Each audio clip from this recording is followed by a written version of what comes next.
Hello everyone. Unacademy UPSC Hindi channel में आप सबका स्वागत है। मेरा नाम अखिलेश है बच्चों, और हम आपसे जुड़ते हैं जनरल साइंस और साइंस टेक के लिए। तो अभी ये जो क्लास है वो जनरल साइंस की क्लास है, सामान्य विज्ञान की क्लास। और पिछली क्लासेस में हम लोगों ने कोशिका को कंप्लीट किया और कोशिका के साथ साथ कोशिकांगों को भी देखा। चलिए आइए, कोशिका से जस्ट पहले एक और सेक्शन हमें कंप्लीट करना चाहिए था, जिसको हमने जानबूझ के छोड़ा था कि हम आगे कर लेंगे। उसका कारण ये था बच्चों कि आपका बायोटेक्नोलॉजी की क्लास साइंस टेक में शुरू होने वाली थी।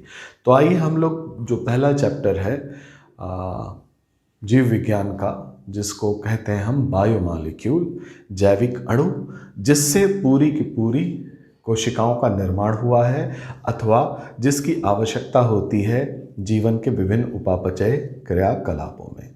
तो आज की जो क्लास होगी या जो अभी जो चलेगी जो क्लासेस, वो बायोमॉलिक्यूल पे होगी। और स्पेसिफिकली बायोमॉलिक्यूल में हम फूड कवर करेंगे, जो हम खाना खाते हैं, खाने की आवश्यकता क्यों होती है और वो क्या करता है जिससे हमें उसकी आवश्यकता पड़ती है। इन सारी चीज़ों पे बातचीत होगी। खाने के जो अलग अलग कंपोनेंट हैं, एलिमेंट से लेकर के जो कार्बोहाइड्रेट, प्रोटीन, लिपिड, इसके साथ साथ विटामिन्स, इनकी चर्चा की जाएगी बच्चों। और इनकी कमियों से होने वाली समस्याओं पे भी हम लोगों की चर्चा रहेगी। तो चलिए आइए शुरू करते हैं आज से बायोमॉलिक्यूल। बायोमॉलिक्यूल, जैविक अणु। ठीक है बच्चों, यदि हम देखें तो पूरा का पूरा जो लिविंग किंगडम है, चाहे वो प्लांट हो चाहे एनिमल हो, वो कुछ मौलिक तत्वों से मिलकर बना हुआ है। और इन मौलिक तत्वों को इनके अवेलेबिलिटी के आधार पे या इनके उपयोग के आधार पे दो भागों में बांटा जाता है बच्चों। एक होता है मैक्रो एलिमेंट और दूसरे होते हैं माइक्रो एलिमेंट। तो आइए, जैविक अणु तत्व से मिलके बने हैं, जो दो तरह के होते हैं। एक होता है मैक्रो एलिमेंट और दूसरा होता है बच्चों माइक्रो एलिमेंट।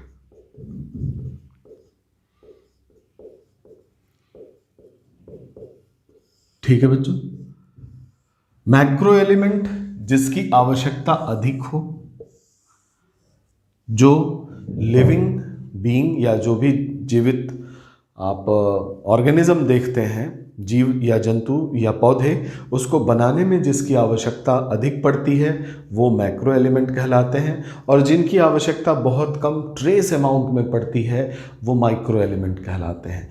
ट्रेस अमाउंट यानी बहुत कम मात्रा में इनकी आवश्यकता पड़ती है, इसका ये मतलब नहीं है कि हम इन्हें ओवरलुक कर दें। नहीं, इनकी भी आवश्यकता होती है, लेकिन आवश्यकता इनकी कम मात्रा में होती है।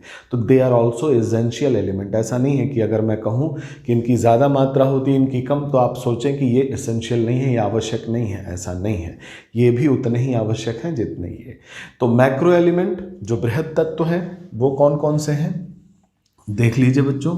Carbon, hydrogen, oxygen, nitrogen, phosphorus,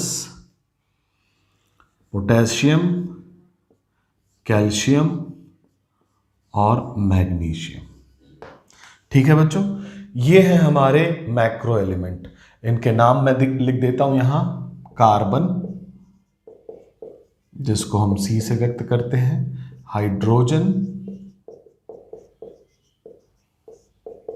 note करते जाइएगा, ऑक्सीजन,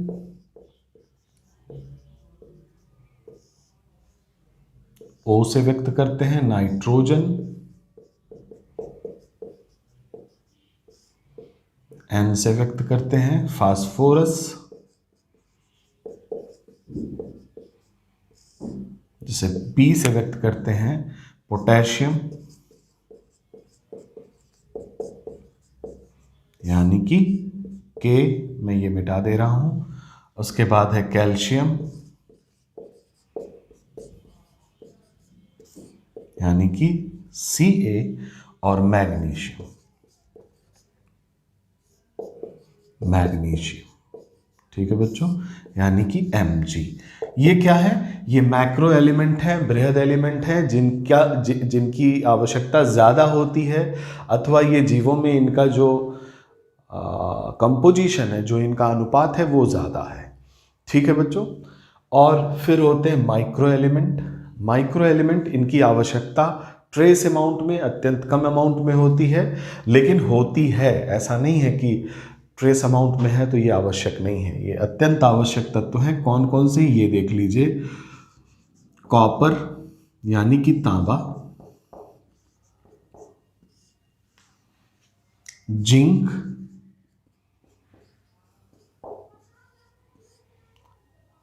बोरान,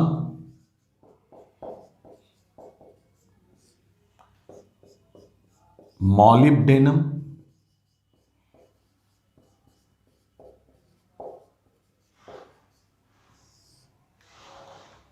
यहां लिख दे रहा हूं मैग्नीज,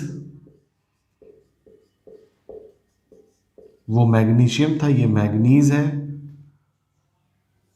कोबाल्ट,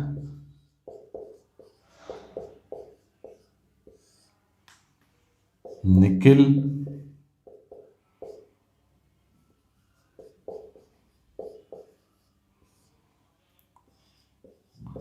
सेलेनियम,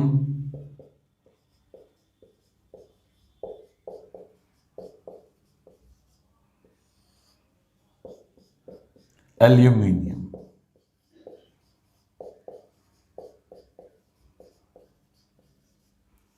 ठीक है बच्चों, ये सारे हैं। और एक तत्व है आयरन, जिसको कुछ बायोलॉजिस्ट का मानना है कि ये मैक्रो एलिमेंट का पार्ट है, और कुछ लोग इसे माइक्रो एलिमेंट में भी रखते हैं, but it is very essential part, और ये बहुत बड़ा रोल प्ले करता है बच्चों।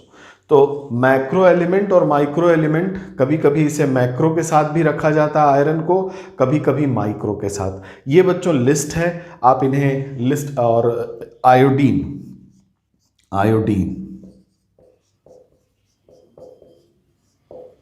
और फ्लोरीन।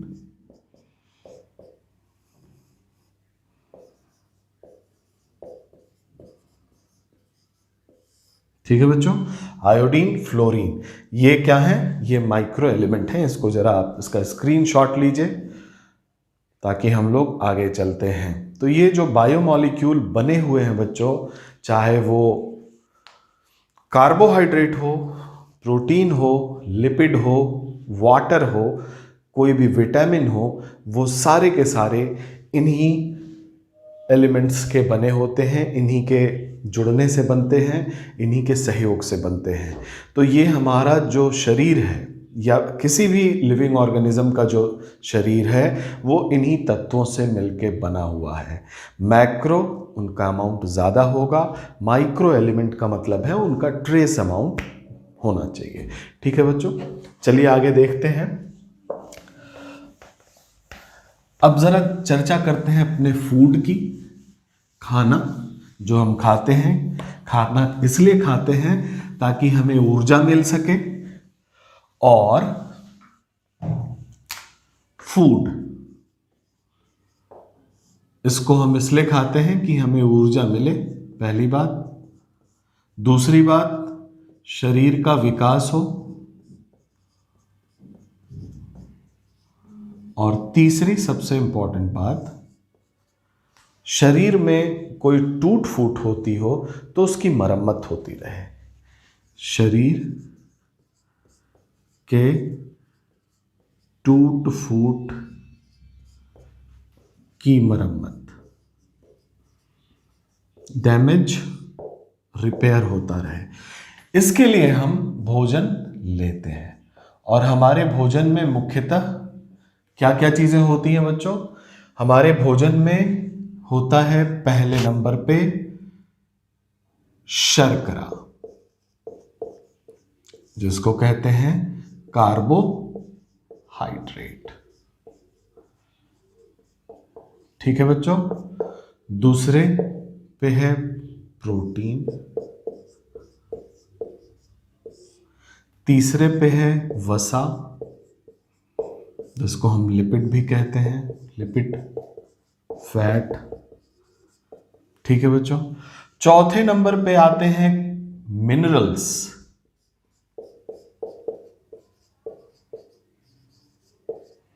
खनिज, जिसकी लिस्टिंग अभी मैंने की, उसमें माइक्रो एलिमेंट्स खास तौर पे और मैक्रो एलिमेंट भी, चूंकि मैक्रो एलिमेंट आपके शर्करा, प्रोटीन, वसा के भी पार्ट होते हैं, इसके अलावा भी कुछ मिनरल्स चाहिए होते हैं हमारे डेली फूड में जो हमारे लिए आवश्यक होते हैं, हम लोग उसकी चर्चा करेंगे। और पांचवा है vitamin. Vitamins are essential for us, अपने ग्रोथ के लिए, उपापचयी क्रियाओं को ठीक से चलाने के लिए मिनरल्स और विटामिन्स बहुत इंपॉर्टेंट होते हैं बच्चों। ये हमारे फूड का स्ट्रक्चर है। इसको स्क्रीनशॉट लीजिए, फिर हम लोग आगे चलते हैं धीरे धीरे। अच्छा, सबसे इंपॉर्टेंट पार्ट है बच्चों इन फूड बायोमॉलिक्यूल में, सबसे जो मोस्ट इंपॉर्टेंट पार्ट है वो है पानी का, H2O, वाटर, यानी जल की आवश्यकता हमें होती है। और आपको जानना चाहिए हमारे शरीर में, मैं इसको मिटा देता हूं,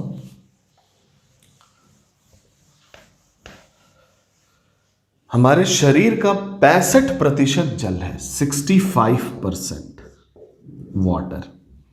ठीक है बच्चों, यहीं से चलिए आइए हम लोग आज की क्लास शुरू करते हैं। और इस 65% वाटर का जो 70% है वो एक कोशिका का प्रोटोप्लाज्म होता है। यानी एक कोशिका को अगर हम देखें, कोशिका का 70% पार्ट जो होता है वो वाटर होता है। और ये कोशिका का 70%, कोशिका में 70% जो है प्रोटोप्लाज्म होता है,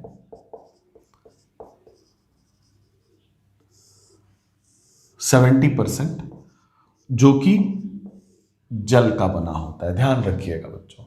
तो कोशिका का जो ज्यादा पार्ट है वो है पानी, यानी कि पानी जीवन को चलाने के लिए, उपापचयी क्रियाओं को चलाने के लिए अपना रोल प्ले करता है। तो पानी के कुछ कार्य हैं, तो आइए देखते हैं पानी कौन सा काम करता है। ये जरा समझने का प्रयास करते हैं कि 70% ये शरीर में है, तो ये इसके काम क्या हैं। तो पहला काम है बच्चों, बॉडी के टेम्परेचर को रेगुलेट करना, शरीर के ताप को नियंत्रित करना। हम लोग लिख रहे हैं जल के कार्य। जल के कार्य, पहला है शरीर के तापमान का नियंत्रण, और इस प्रक्रिया को बच्चों एक नाम दिया जाता है, उसको कहते हैं होमियोस्टैसिस। होमियोस्टैसिस, शरीर के तापमान का नियंत्रण, होमियोस्टैसिस। ठीक है बच्चों, कौन करता है? पानी करता है। दूसरा काम, जल क्या करता है बच्चों? जो बॉडी के अंदर एक्सक्रीटरी पदार्थ हैं, यानी उत्सर्जक पदार्थ हैं। उत्सर्जक पदार्थ वो होते हैं जो शरीर के लिए टॉक्सिक हों, विषैले हों, उसको घोल करके विलयन के रूप में निकालने की व्यवस्था करता है। यानी पानी उत्सर्जन में जो है आपकी मदद करता है। ठीक है, तो आप लिख सकते हैं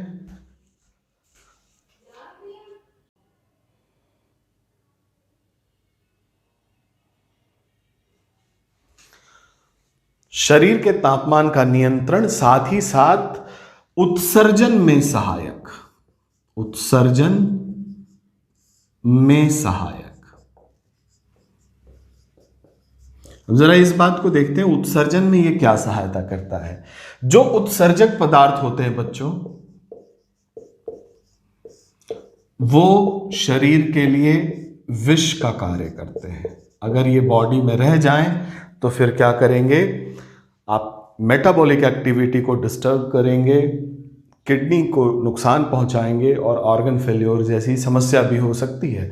तो इसको बाहर निकालना है, और आपको पता है जल एक चैंपियन सॉल्वेंट है, विलायक है जबरदस्त, वो घुला लेता है चीजों को। तो यह एक महान विलायक है और इसमें ये पदार्थ घुल जाते हैं और इसके साथ बाहर निकल जाते हैं, उत्सर्जन में सहायक। तो क्यों? क्योंकि ये चैंपियन सॉल्वेंट है, बहुत अच्छा विलायक है। इन उत्सर्जक जो पदार्थ हैं, जो विषैले हैं, जो शरीर के लिए अच्छे नहीं है, उनको घुलाता है और बाहर निकाल देता है। ठीक है बच्चों। और तीसरा काम ये करता है, जो भी उपापचयी क्रियाएं होती हैं वो एंजाइम के द्वारा होती हैं, और एंजाइम का जो एक्शन होता है वो बहुत सेंसिटिव होता है पीएच मान के लिए। पीएच मान क्या है? अम्लीयता और क्षारीयता का बोध कराता है बच्चों। तो पीएच मान और टेम्परेचर दोनों के लिए जो एंजाइमेटिक एक्टिविटी है बहुत सेंसिटिव होती हैं। तो वाटर क्या करता है? उस पीएच को कंट्रोल करता है, साथ ही साथ ताप को नियंत्रित करता है। तो आप लिख सकते हैं उपापचयी क्रियाओं में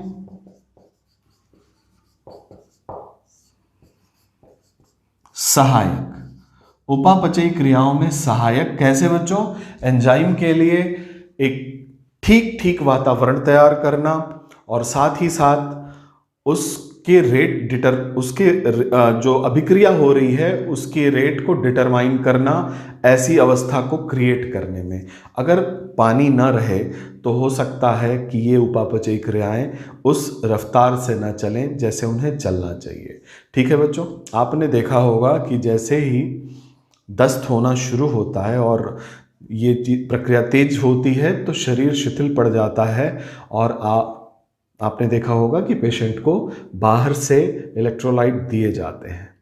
तो वाटर की जो अवेलेबिलिटी है सेल के अंदर वो कम हो जाती है, जो पानी खून में है वो कम हो जाता है और उस अवस्था को हम डिहाइड्रेशन कहते हैं।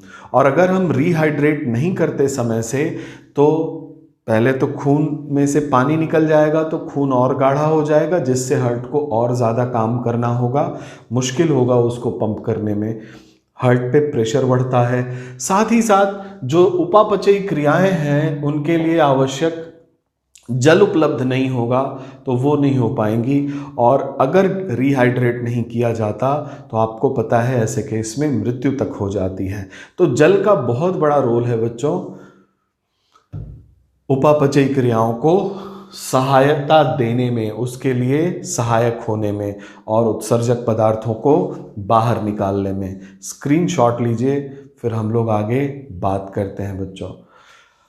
ठीक है, ये तो बात हुई पानी की। अब चलिए आइए भोजन पे बातचीत हो। भोजन में हमने आपको बताया, आज की क्लास मज़ेदार होने वाली है क्योंकि हम लोग खाने पीने की बात ही करेंगे। तो पहला जो बायोमॉलिक्यूल है वो है कार्बोहाइड्रेट। कार्बोहाइड्रेट, कार्बोहाइड्रेट हिंदी में इसको शर्करा कहते हैं। ठीक है बच्चों, जो कि कार्बन, हाइड्रोजन, ऑक्सीजन, नाइट्रोजन का बना होता है।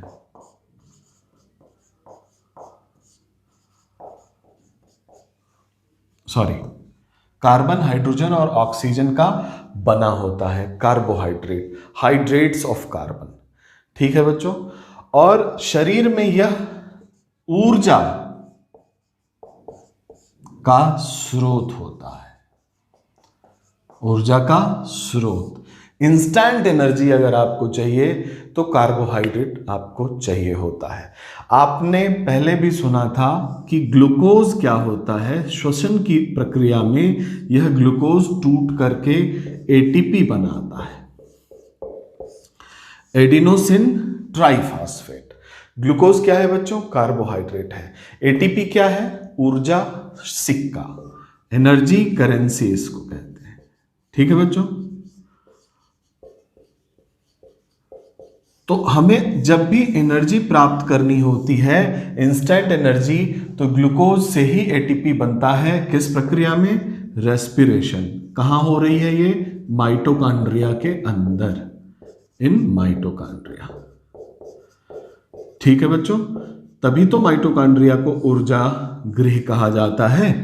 ग्लूकोज से एटीपी का बनना, एनर्जी मिली, एटीपी एनर्जी करेंसी है, आप एटीपी से ऊर्जा लेते हैं और एटीपी एडीपी में बदल जाता है। ये एडीपी में बदलता है, एडिनोसिन डाइफॉस्फेट में। एक फॉस्फेट बंध टूट जाता है और जो निर्मुक्त ऊर्जा होती है उसको आप यूटिलाइज कर लेते हैं, उपयोग में लाते हैं मेटाबॉलिक एक्टिविटी में। ठीक है बच्चों, तो इंस्टेंट ऊर्जा का जो स्रोत है वो कार्बोहाइड्रेट है। ठीक है, और यह कार्बोहाइड्रेट या शर्करा जानवरों में, जंतुओं में लिखना चाहिए, जंतु एनिमल में ग्लाइकोजन के रूप में, ये बहुत इंपॉर्टेंट लाइन लिख रहा हूं, ग्लाइकोजन के रूप में तथा वनस्पतियों में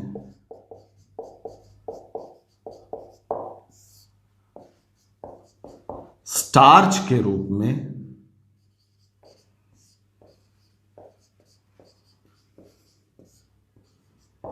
संचित होता है। स्टोर्ड फूड मटेरियल संचित होता है। याद रखिएगा बच्चों, शरीर जो है, चाहे वो पौधा हो चाहे वो जंतु हो, फूड को स्टोर करती है ताकि जब वो फूड ना मिले, अवेलेबिलिटी ना रहे, तो इस फूड को, इस भोजन, संचित भोज्य पदार्थ को ऊर्जा के रूप में उपयोग में लिया जा सके। तो जंतुओं में ग्लूकोज या जो शर्करा होती है वो ग्लाइकोजन के रूप में संचित होती है, और जो पौधे हैं, वनस्पतियां हैं, उनमें ये स्टार्च के रूप में संचित होती है। यानी जब आप गेहूं के आटे की रोटी खाते हैं तो आप असल में स्टार्च खाते हैं, और जब आप मीट खाते हैं तो आप ग्लाइकोजन खाते हैं। ठीक है बच्चों, स्टोर, और कहाँ स्टोर होती है ये भी इंपॉर्टेंट है, तो इसको जरा इसका स्क्रीनशॉट ले लीजिए तो मैं बताऊं आगे कि कार्बोहाइड्रेट कहाँ स्टोर होते हैं। ठीक है बच्चों, कार्बोहाइड्रेट जंतुओं में ग्लाइकोजन के रूप में, लीवर में और मांसपेशियों में स्टोर होते हैं। तो आप लिख लीजिए, जंतु, लीवर यानी कि यकृत, और मांसपेशी।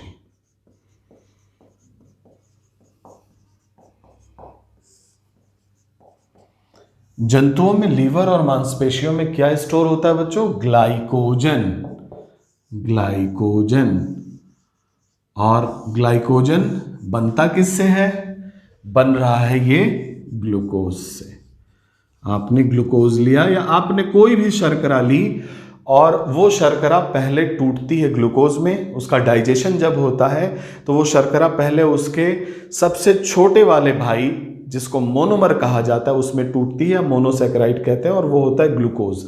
ग्लूकोज में शर्करा टूट जाती है। जैसे मान लीजिए आपने स्टार्च खाया, स्टार्च फॉर एग्जाम्पल, स्टार्च क्या है बच्चों? ये पॉलीसैकेराइड है। कई सारे शर्करा मिलके, छोटे छोटे शर्करा जो मोनोमर हैं वो मिलके स्टार्च बनाते हैं। ये स्टार्च आप जैसे ही खाते हैं, रोटी जब आप चबाना शुरू करते हैं वो मीठी लगने लगती है, वो स्टार्च ग्लूकोज में बदलने लगता है। कुछ एंजाइम होता है, हम लोग पाचन तंत्र में देखेंगे। यहाँ जान लीजिए, यह एक एंजाइम है टाइलिन, जो कि स्टार्च को ग्लूकोज में बदला। यह ग्लूकोज जब पच जाता है तो यूज होता है, ब्लड में चला जाता है, और ब्लड शुगर इसको कहते हैं। लेकिन एक्सेस जो ग्लूकोज होता है वो ग्लाइकोजन में स्टोर हो जाता है, यानी ग्लूकोज ग्लाइकोजन में बदलता है। ग्लूकोज का ग्लाइकोजन में जो बदलने की प्रक्रिया होती है बच्चों, उसको कहते हैं ग्लाइकोजेनेसिस। ग्लाइकोजेनेसिस। ठीक है बच्चों, ग्लूकोज का ग्लाइकोजन में बदल करके लीवर और मांसपेशियों में स्टोर होने की जो प्रक्रिया है उसको कहते हैं ग्लाइकोजेनेसिस। इसको ध्यान दीजिएगा बच्चों, अंडरलाइन कर लीजिए। अच्छा, ग्लूकोज बना किससे? पॉलीसेकेराइड से ग्लूकोज बना, अभी मैं डिटेल करूंगा, आप समझ जाएंगे। और ग्लूकोज से ग्लाइकोजन बना, और ये हो गया स्टोर्ड फूड मटेरियल, संचित भोज्य पदार्थ के रूप में यकृत और मांसपेशियों में इकट्ठा हो गया। और मान लीजिए आपने कुछ दिन आप भूखे रह गए, आपको भोजन नहीं मिला, तो क्या होगा? ये जो स्टोर्ड ग्लाइकोजन है बच्चे, फिर से ये बदलेगा ग्लूकोज में, तभी तो आप इसको तोड़ के एटीपी बनाओगे। बात समझे? जब आप खाना नहीं पाओगे उस स्थिति में क्या होगा? जो ग्लाइकोजन है वो फिर से टूटेगा किसमें? ग्लूकोज में, क्योंकि यही ग्लूकोज तो ब्लड के अंदर होगा। ब्लड के अंदर ग्लाइकोजन नहीं जा सकता, क्योंकि सबसे छोटा वाला मोनोमर जाता है, वो है ग्लूकोज। मोनोसेकेराइड, अभी हम बताएंगे मोनोसेकेराइड, डाइसेकेराइड और पॉलीसेकेराइड को। तो ग्लाइकोजन की जब जरूरत होगी, जरूरत कब होगी? जब आप खाना नहीं खा रहे हो, तो ये ग्लाइकोजन टूटेगा और ग्लूकोज में बदलेगा। इस प्रक्रिया को कहते हैं ग्लाइकोजिनोलिसिस। क्या कहते हैं बच्चों?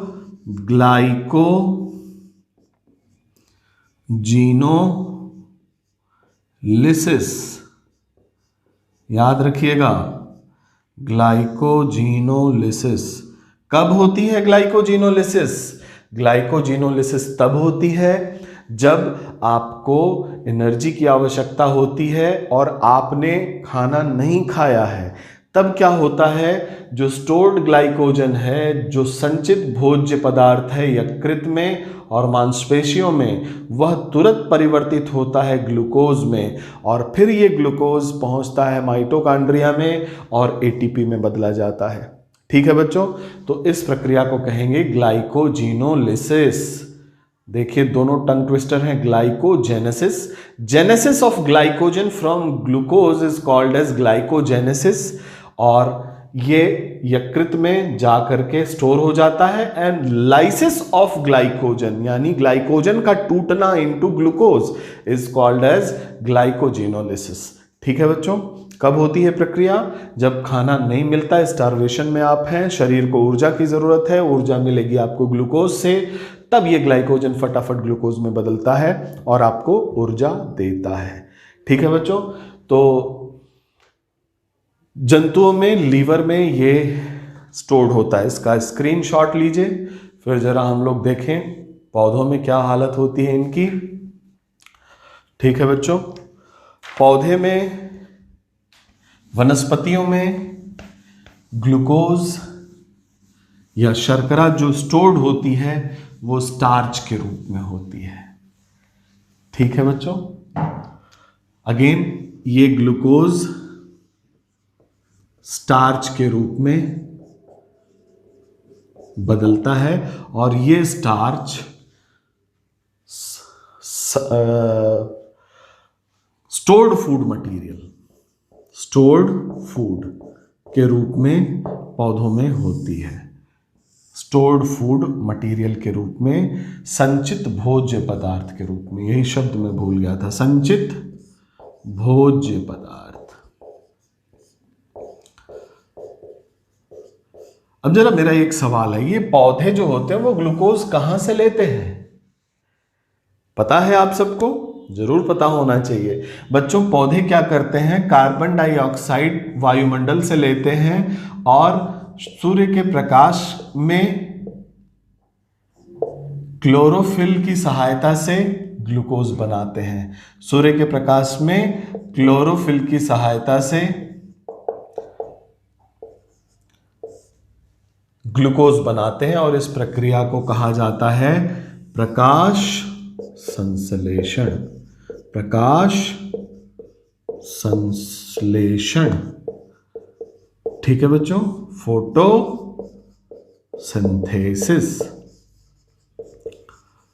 अभी हम लोग कार्बोहाइड्रेट, स्टोर्ड कार्बोहाइड्रेट की बात कर रहे हैं। फोटोसिंथेसिस से पौधे ग्लूकोज बनाए और ये ग्लूकोज पौधों के स्टोर्ड जो ऑर्गन होते हैं उनमें जाके स्टोर हो जाता है। अब आप पूछेंगे सर स्टोर्ड ऑर्गन क्या क्या हैं, तो बहुत कुछ हो सकते हैं। जैसे कि आप क्या क्या पौधे का खाते हैं, आप उसके फ्रूट्स खाते हैं यानी फल में भी स्टार्च है।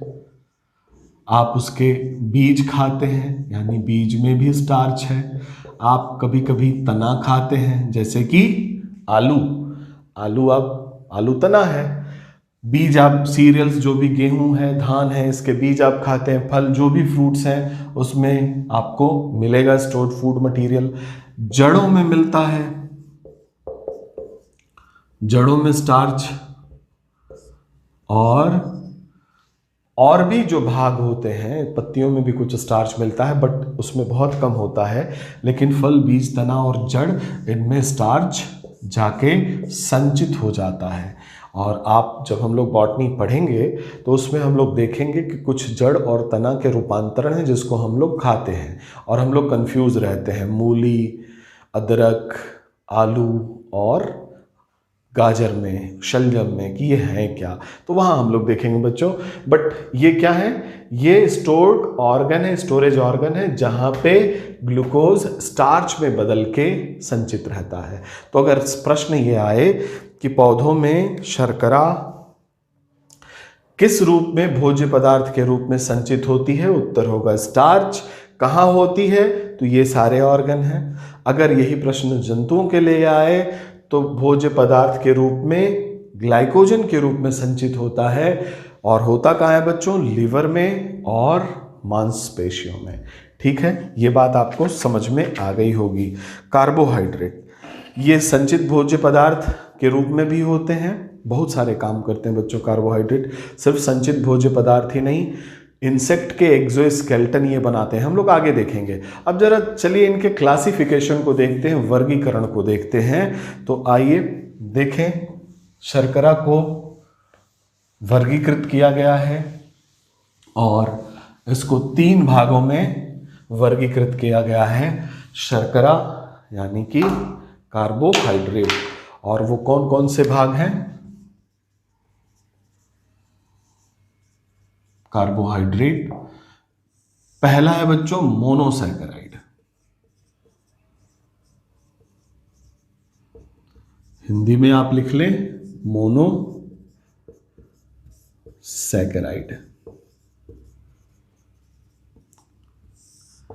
दूसरा है बच्चों डाइसैकेराइड।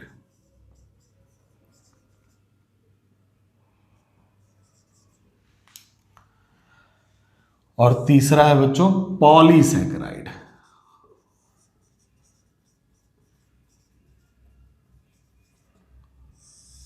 ठीक, डाइसैकेराइड, हिंदी में भी आप इसको डाइसैकेराइड लिख सकते हैं, और पॉलीसैकेराइड। ठीक है। मोनोसैकेराइड क्या होते हैं, मोनोसैकेराइड वो शर्कराएं हैं जो प्रारंभिक शर्कराएं हैं जिनसे नीचे की शर्करा संभव नहीं है, यानी कि वो शर्करा की इकाई है, उससे छोटी शर्करा संभव नहीं है, वो शर्करा की इकाई है। और ये कई सारे हो सकते हैं। ठीक है बच्चों, तो शर्करा की जो इकाई है उसे हम मोनोसैकेराइड कहते हैं, जो कि एक सिंगल यूनिट से बनती है। और ये कई सारे हो सकते हैं, ऐसा नहीं है कि इकाई है तो सिर्फ ग्लूकोज ही होगी, वो फ्रक्टोज भी हो सकती है, वो ग्लूकोज भी हो सकती है, वो राइबोज भी हो सकती है, वो पेंटोज शुगर भी हो सकती है, वो हेक्सोज शुगर भी हो सकती है, हेप्टोज शुगर भी हो सकती है। एक इकाई सिर्फ हो तो उसे हम मोनोसैकेराइड कहते हैं। तो इसको लिख लीजिए, यह यहां लिखते हैं, यह शर्करा की एक इकाई से बनी होती है,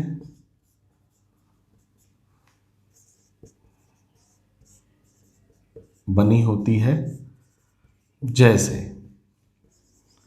ग्लूकोज,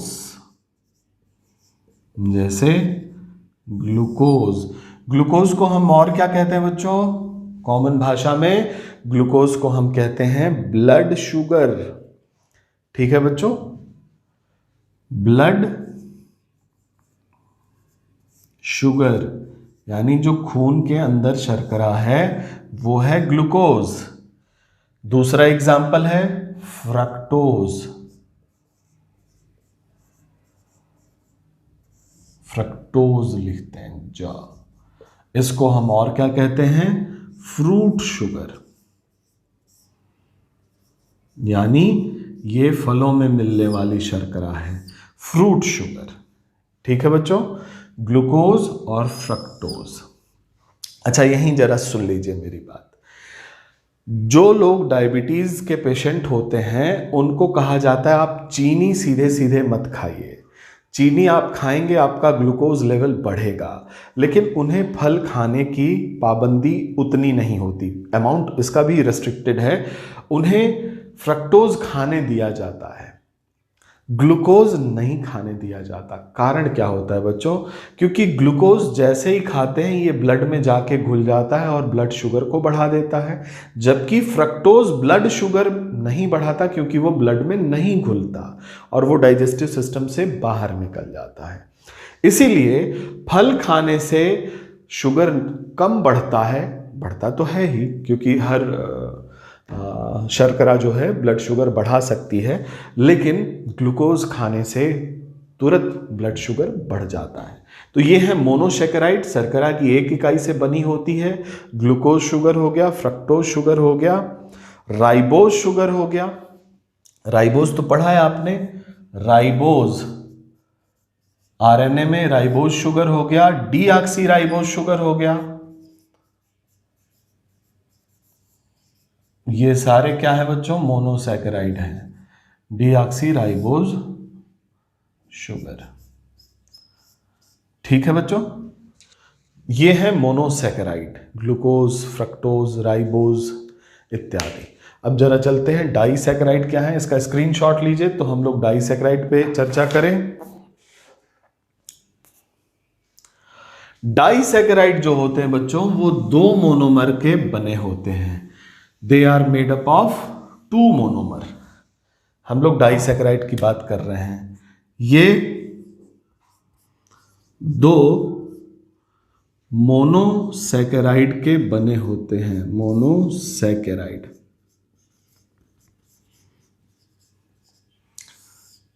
के बने होते हैं। ठीक है बच्चों, ये दो मोनोसैकेराइड के बने होते हैं। इससे सवाल आते हैं आपको, इसलिए ध्यान रखिएगा। दो मोनोसैकेराइड के बने होते हैं, जैसे एग्जाम्पल में आप लिख सकते हैं, example lactose, lactose sugar. Lactose कहां पाया जाता है बच्चों? दूध में पाया जाता है, इसलिए इसको हम मिल्क शुगर भी कहते हैं। लैक्टोज शुगर जो बना हुआ है ग्लूकोज और गैलेक्टोज से, ये बनता है ग्लूकोज तथा गैलेक्टोज से। ठीक है बच्चों, याद रखिए इसको, ग्लूकोज और गैलेक्टोज से बनता है लैक्टोज, और लैक्टोज पाया जाता है किसमें? दूध में, और दूध में पाया जाता है, इसीलिए इसे दुग्ध शर्करा या मिल्क शुगर भी कहते हैं। मिल्क शुगर किसको कहते हैं? Milk sugar. गैलेक्टोज को किससे बना है बच्चों? ग्लूकोज और सॉरी, लैक्टोज को मिल्क शुगर कहते हैं जो ग्लूकोज और गैलेक्टोज का बना हुआ है। ग्लूकोज क्या है? मोनोसैकेराइड। गैलेक्टोज क्या है? मोनोसैकेराइड। दो मोनोसैकेराइड मिलके डाइसैकेराइड बना दिए। डाई का मतलब होता है टू। ठीक है बच्चों, लैक्टोज शुगर, इसे मिल्क शुगर भी कहा जाता है। अगला शुगर है बच्चों माल्टोज। माल्टोज, और माल्टोज को माल्ट शुगर भी कहा जाता है, जो कि बना हुआ है दो ग्लूकोज यूनिट का, यानी ग्लूकोज की एक यूनिट प्लस ग्लूकोज की दूसरी यूनिट, ये दोनों मिलके बनाते हैं माल्टोज, यानी कि माल्ट शुगर। इनको कहा जाता है माल्ट शुगर। ठीक है बच्चों, malt sugar. Maltose, glucose plus glucose बनाते हैं माल्टोज। और एक और इंपॉर्टेंट है बच्चों डाइसैकेराइड, मैं यहां लिख देता हूं। एक और इंपॉर्टेंट है, वो है सुक्रोज। सुक्रोज, सुक्रोज कहां मिलता है बच्चों? गन्ने के रस में सुक्रोज। ये ग्लूकोज और फ्रक्टोज का बना होता है। ठीक है बच्चों, ग्लूकोज और फ्रक्टोज से मिलके बनता है सुक्रोज, और इसको कहा जाता है केन शुगर। Cane sugar. और इसी से ज्यादातर इंडिया में शुगर बनाया जाता है, या जैगरीज या गुड़ बनाया जाता है, sucrose. It is also called as cane sugar, जो ग्लूकोज और फ्रक्टोज के मिलने से बनता है। ये दोनों मोनोसैकेराइड हैं, ग्लूकोज और फ्रक्टोज के मिलने से बनता है। ठीक है बच्चों, और जो कॉमन शुगर है जिसको टेबल शुगर कहते हैं वो भी यही है। ठीक है, ये हुए हमारे डाइसैकेराइड। इसको जरा नोट करिए फटाफट, फिर हम लोग आगे बढ़ें। स्क्रीनशॉट लीजिए। हम लोग बात कर रहे हैं डाइसैकेराइड की।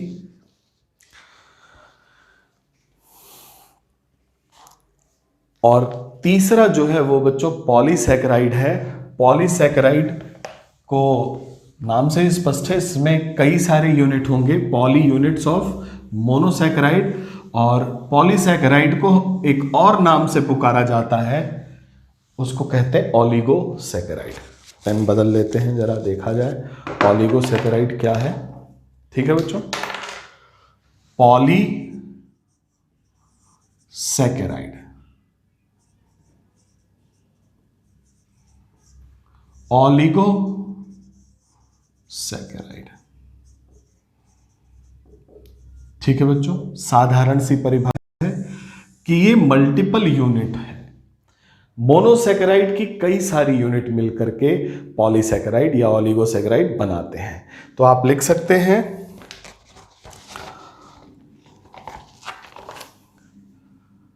मोनोसैकेराइड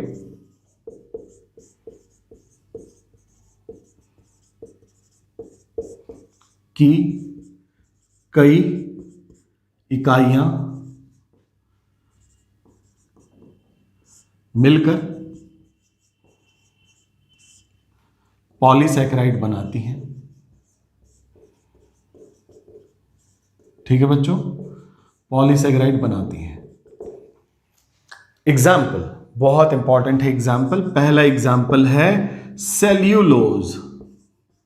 सेल्यूलोज, अब जरा इसकी चर्चा कर लेते हैं। सेल्यूलोज, इससे आप भली भांति परिचित हैं। याद करिए वो क्लास जिसमें मैंने आपको सेल वॉल पढ़ाई थी और आपको बताया था कि cell wall is made up of cellulose. Cell wall किसकी? ऑब्वियसली पौधों में होती है कोशिका भित्ति, और कोशिका भित्ति बनी होती है सेल्यूलोज की। जो सेल्यूलोज होता है वो ग्लूकोज का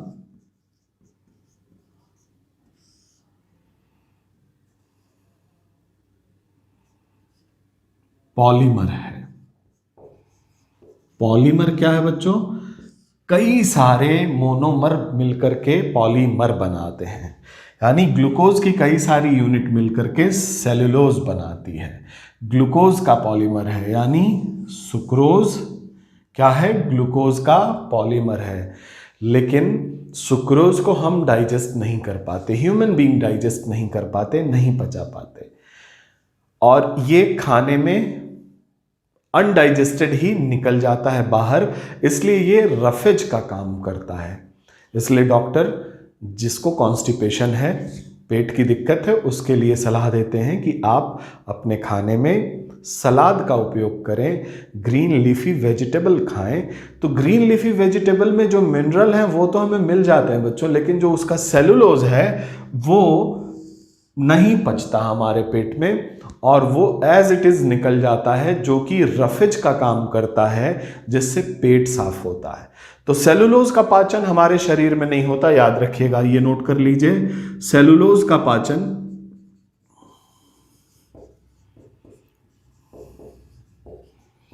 हमारे शरीर में नहीं होता।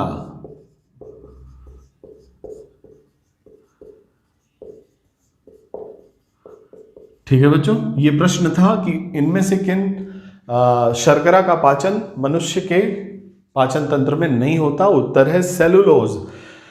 और जिनमें इनका पाचन होता है वो क्या होते हैं बच्चों? आपने उन्हें देखा है, जो कैटल्स हैं उनमें सेलुलोज का पाचन होता है। आपने देखा उनका खाना क्या होता है, घास होती है, भूसा होता है, वो यही खाते हैं और वो सेलुलोज का पाचन कर लेते हैं।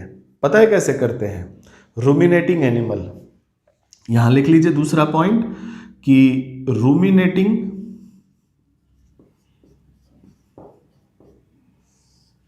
पशुओं में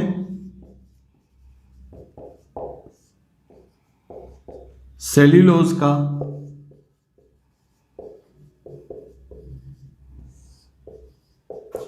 पाचन होता है। पाचन होता है। इसको हम लोग थोड़ा डिस्कस करेंगे बच्चों, क्योंकि ये आपके करंट अफेयर से जुड़ा हुआ है, इसलिए रूमिनेटिंग एनिमल को थोड़ा हम लोग डिस्कस करेंगे। रूमिनेटिंग एनिमल का एग्जाम्पल क्या है? गाय है, भैंस है, ऊंट है। ठीक है बच्चों, वो सारे जानवर जो जुगाली करते हैं रूमिनेटिंग एनिमल हैं। क्या होते हैं भी मैं बताऊंगा। जुगाली करने वाले, जुगाली करने वाले जानवर सभी रूमिनेटिंग होते हैं। और वो जो जुगाली करते हैं, एक्चुअली वो जुगाली आपस में गप नहीं लड़ा रहे होते, वो जुगाली सेलुलोज के पाचन से संबंधित है। अभी मैं बताऊंगा बच्चों। जरा सेलुलोज के बारे में जो जानकारियां वो आप लिख लीजिए ताकि स्क्रीनशॉट आपके पास हो। सेलुलोज क्या है? Most abundant polysaccharide on this earth. इस पृथ्वी पे सबसे ज्यादा अमाउंट में उपस्थित पॉलीसेकेराइड है। तो इसको लिख लीजिए, पृथ्वी पर सबसे अधिक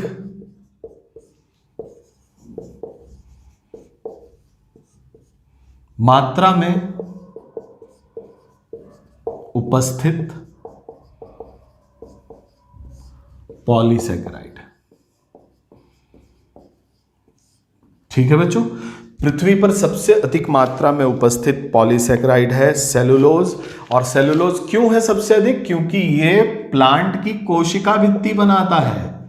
कोशिका भित्ति, कोशिका भित्ति बनाता है पौधों की। और आप समझ सकते हैं आपके आसपास कितने पौधे हैं और पौधों की कोशिका भित्ति सेलुलोज की बनी होती है, जिसके कारण इसका आप अमाउंट अगर एसेस करें तो आप वही है बिल्कुल कि एसेस नहीं किया जा सकता, बस यही कहा जा सकता है सबसे अधिक मात्रा में उपस्थित पॉलीसेकेराइड है सेलुलोज। और जिसका पाचन हम नहीं करते।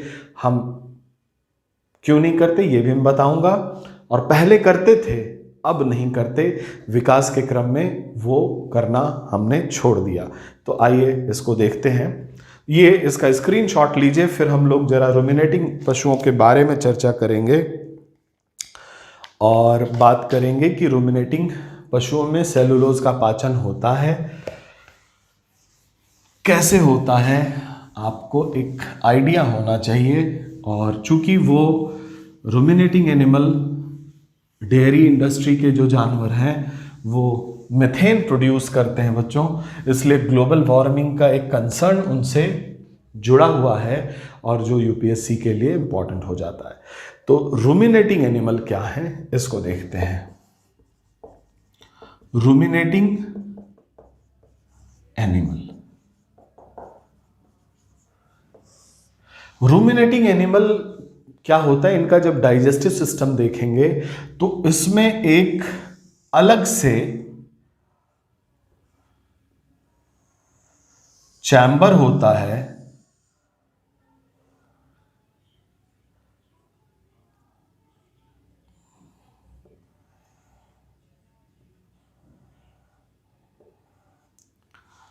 अलग से, एक चैम्बर होता है इनके स्टमक में, आप यूं कह लीजिए एक दूसरा पेट होता है इनका, जिसमें ये पहले खाना खा करके स्टोर कर लेते हैं। जैसे इन्होंने रुमिनेटिंग एनिमल क्या है, इनके आमाशय, दो प्रकोष्ठ में बटे होते हैं,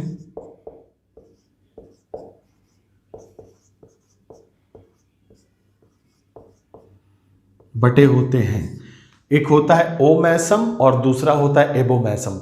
उसको जाने दीजिए, आप परेशान हो जाएंगे। बस ये जान लीजिए इनके आमाशय दो भागों में बटे होते हैं, दो आमाशय होते हैं। पहले ये खाना जब खाते हैं, भूसा खाते हैं, तो एक जो पाउच होता है उसमें ये खाने को स्टोर कर लेते हैं, और इस पाउच में जो ये प्रकोष्ठ होता है उसमें मैथेनोजेनिक बैक्टीरिया होते हैं। कौन से होते हैं बैक्टीरिया? मैथेनोजेन, इनको कहते हैं मैथेनोजेन। जो क्या करते हैं बच्चों? जो सेलुलोज पे निर्भर होते हैं। यानी ये मैथेनोजेन बैक्टीरिया क्या करते हैं? सेलुलोज को खाते हैं। तो सेलुलोज को खा करके उसको उससे कम जटिल शर्करा में बदल देते हैं। याद रखिएगा, सेलुलोज को खाकर उसे कम जटिल शर्करा में बदलते हैं। तो यहां लिख लीजिए कम जटिल शर्करा,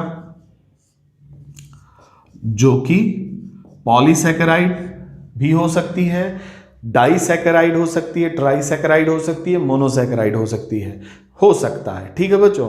तो कम जटिल शर्करा कौन है? सेलुलोज बदल रहा है कम जटिल शर्करा में। कैसे? क्योंकि उसमें मेथेनोजेनिक बैक्टीरिया है। ये मेथेनोजेनिक क्या है? जीवाणु है, बैक्टीरिया। ठीक है। तो मेथेनोजेनिक बैक्टीरिया सेलुलोज का डाइजेशन करते हैं, सेलुलोज को खाते हैं और उसे कम जटिल शर्करा में बदलते हैं, और साथ ही साथ एक और बवाल कर देते हैं बच्चों, मीथेन गैस निकलती है। ठीक है। कहां से निकलती है? इस पाउच में ओमैसम से। ठीक है बच्चों, ओमैसम लिख देते हैं, एबोमैसम, ओमैसम एंड एबोमैसम। ओमैसम में सेलुलोज का पाचन हुआ, मेथेनोजेनिक बैक्टीरिया सेलुलोज को खाए और उसे कम जटिल शर्करा में बदला। कम जटिल शर्करा यहां पड़ी रहती है और मीथेन गैस निकल जाती है। ठीक है बच्चों, मीथेन गैस निकलती है जानवरों से। अच्छा, अब क्या होता है? खाना खाने के बाद ये जानवर, आपने देखा होगा, बैठते हैं और आराम से मुंह घुमाना शुरू करते हैं। उसमें कर क्या रहे होते हैं? ये जो कम जटिल शर्करा होती है, इसको ये पुनः वापस बाहर खींचते हैं, इसे वापस बाहर ले आते हैं और यहां अपने मुख गुहा में इसे फिर से चबाते हैं और इसको इस वाले पेट के प्रकोष्ठ में डाल देते हैं, जिसको कहते हैं एबोमैसम। तो ये कम जटिल शर्करा, सेलुलोज से कम जटिल शर्करा किसने बदला? मेथेनोजेनिक बैक्टीरिया ने बदला। और कम जटिल शर्करा फिर वापस यहां इसके पेट में आती है, और ऑब्वियसली ये आगे भी रास्ता है उसके इंटेस्टाइन की ओर, स्फिंक्टर वगैरह सारे होते हैं, और ये आगे चली जाती है। और एक्सक्रीटा के रूप में हम गोबर जो निकलता है उसे रखते हैं, और उससे भी मीथेन गैस निकलती है। तो यहां भी मीथेन गैस निकल रही है, प्लस एक्सक्रीटा। यानी पहले तो मेथेनोजेनिक बैक्टीरिया के कारण निकली, दूसरे केस में जब ये शर्करा पचा और पच करके अपशिष्ट में बदला, तो उसमें भी कुछ ऑर्गेनिक मटेरियल थे जिस पे मेथेनोजेनिक बैक्टीरिया काम कर रहे हैं अभी भी, और यहां से गोबर निकलती है, और यही गोबर हम गोबर गैस में यूज करते हैं। गोबर गैस प्लांट। ठीक है बच्चों, तो अब क्या होता है, जो ये रूमिनेटिंग एनिमल है, अभी रिसेंटली एक रिपोर्ट आई थी, उसमें कहा गया था कि 14.5% ऑफ ग्लोबल वार्मिंग गैस, ये बहुत बड़ा परसेंटेज है, ध्यान दीजिएगा। 14.5% भूतपन वाली जो गैस होती है यानी कि मेथेन, वो रूमिनेटिंग एनिमल के द्वारा प्रोड्यूस हो रही है। ये बहुत बड़ी बात है बच्चों, यानी ग्लोबल वार्मिंग में जो मेथेन का परसेंटेज है उसमें 14.5% global warming gas ruminating animal produce करते हैं। Gas produced by ruminating animal. ठीक है बच्चों, अब ये बात संकट की बात हो जाती है कि रूमिनेटिंग एनिमल अगर नहीं रहेंगे तो हम डेयरी इंडस्ट्री नहीं चला सकते, मीट उद्योग नहीं चला सकते, ऊन कैसे मिलेगा, तो ये सारी समस्या है। और 14.5% ग्लोबल वार्मिंग गैस भी ये प्रोड्यूस करते हैं। तो कहीं ना कहीं हम बीच का रास्ता निकालते हैं, और वो बीच का रास्ता बच्चों मैंने एक दिन और चर्चा की थी किसी क्लास में, मुझे याद नहीं आ रहा, उसमें मैंने बताया था कि सिल्वियो पैस्चोरलिज्म और मोजा मीट दो विधियां हैं जिससे हम इसको कॉन्टेन करते हैं। पहला है सिल्वियो पैस्चोरलिज्म, सिल्वियो पैस्चोरलिज्म,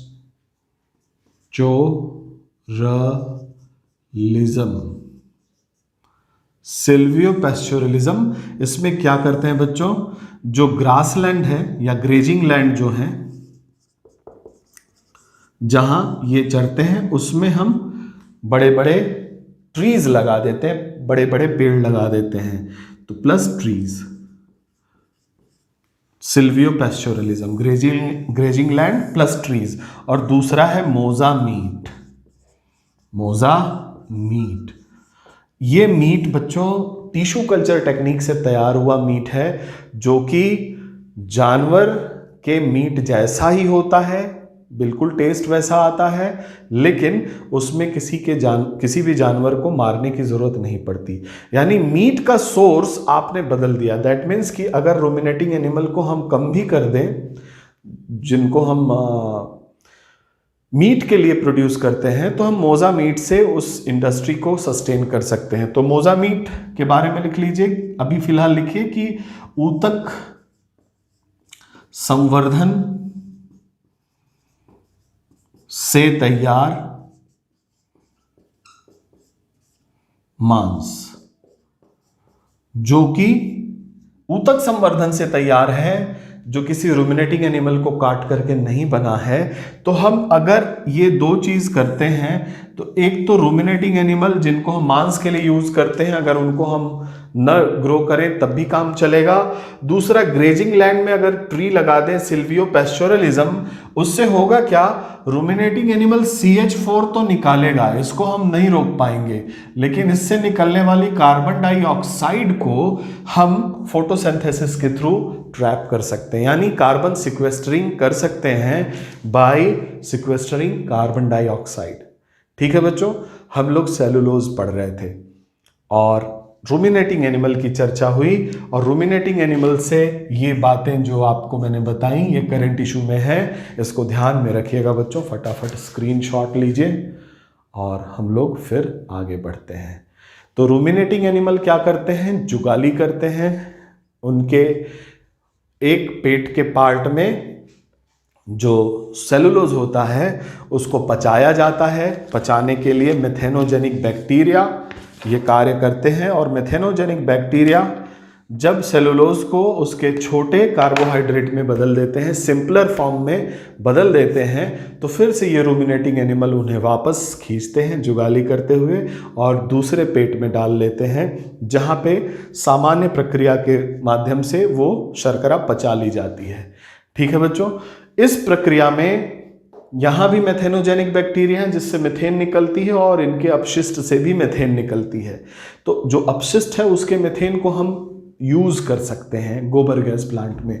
लेकिन यहाँ से जो मीथेन निकल रही है डायरेक्टली, उसको कंटेन करने के लिए, चूंकि वो ग्लोबल वार्मिंग कॉज कर सकती है, 14.5% ग्लोबल वार्मिंग जो मीथेन है वो कॉज करता है, रूमिनेटिंग एनिमल का मीथेन। तो उसके लिए दो विधियां हैं, एक है सिल्वियो पैस्चोरलिज्म और दूसरा है मोजामीट।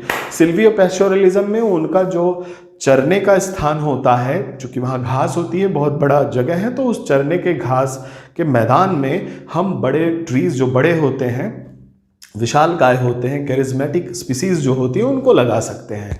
जिससे होगा क्या कि वहाँ की कार्बन डाइऑक्साइड जो निकल रही है इन रूमिनेटिंग एनिमल से, वो ट्रैप हो जाएगी, और मीथेन भले निकले लेकिन ये कार्बन डाइऑक्साइड ट्रैप हो जाएगी, तो इनके द्वारा जो net global warming gas emission है वो कम हो जाएगा। ठीक है बच्चों। दूसरा मोजामीट है, ये टिश्यू कल्चर टेक्निक से बनाया हुआ है। मोजामीट में मज़ा वही है जो कि मीट में होगा, तो टिश्यू कल्चर टेक्निक से बनाया गया है, यानी कि आपको कम कैटल की आवश्यकता होगी जिससे आप मीट प्रोड्यूस करते हैं। इसका मतलब है कि मीट प्रोडक्शन वाले क्षेत्र में हम कैटल को रियरिंग कम करेंगे और उससे हम इसे रोक सकते हैं। ठीक है बच्चों, ये तो बात रही मोजामीट, सिल्वियो पैस्चोरलिज्म और मीथेन की, रूमिनेटिंग एनिमल की। मैंने आपसे ये बात भी कही थी कि हम लोग पहले सेलुलोज पचा लेते थे लेकिन अब नहीं पचा पाते। तो पहले जब हम लोग सेलुलोज पचाते थे उसके लिए एक हमारे आंत में एक ऑर्गन था, उसको हम कहते हैं सीकम, और सीकम हमारा पहले वेल डेवलप्ड हुआ करता था, लेकिन अब वो वेस्टिजियल फॉर्म में हो गया है और अब वो अपेंडिक्स के रूप में वेस्टिजियल फॉर्म में रहता है, इसलिए हम अब सेलुलोज का पाचन नहीं कर पाते और सेलुलोज एज अ रफेज हमारे फूड से पास आउट हो जाता है, and it is very essential to have cellulose in our food. ठीक है बच्चों, तो आज बस इतना ही, हम लोग सेलुलोज पे आके रुक गए थे। मैं उम्मीद कर रहा था कि आज हम लोग बायोमॉलिक्यूल पूरा कर लेंगे, लेकिन कुछ इंटरेस्टिंग चीज़ें याद आई जो आपकी यूपीएससी एग्ज़ाम के लिए इम्पॉर्टेंट है। करंट इशू का भी टॉपिक है, तो इसको आप देखिएगा। अगले क्लास में हम लोग मिलते हैं और इसे हम आगे प्रोसीड करेंगे। Thank you for today.